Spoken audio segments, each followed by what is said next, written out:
نادیا ګل خپل خاوند وسره یعنی جنگ کړی دی او د کور یې شړلې ده.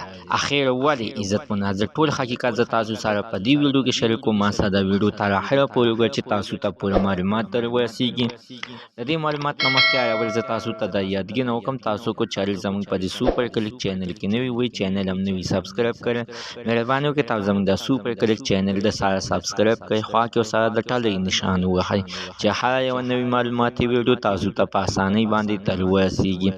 نادیا ګل عزتمن داسې څه د تعارف محتاج نه ده. په فلمونو ډرامو کې هم کار کوي او خپله ځان ته خو یوه سندرغاړې خو هم وایي چې یعنې دغه شانتې عزتمن چې په کومو فلمونو ډرامو کې تاسو چې دا کمې سندرې اورئ نو دې کې ډېر اواز د نادیا ګل هم دی. نادیا ګل دا د نیلم ګل یعنې کشرۍ خور ده او د منصف ښځه ده. اوس عزتمنو په سوشل میډیا باندې همدغه شانتې ویلې کېږي چې نادیا ګل د خپل خاوند سره یعنې جنګ کړی دی او خاوند په زبردستۍ باندې ویلې کېږي چې یعنې د خپل کور نه ایستې ده.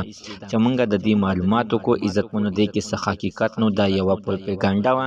نادیا ګل په سندرغاړو او په فنکارانو کې داسې یوه مزاحیه جینۍ ده چې د خلکو په زړونو کې یعنې ځان نه ځای پیدا کړی دی چې څنګه عزتمنو په افغانستان کې د پښتنو په زړونو کې نغمې یعنې څنګه ځای پیدا کړی.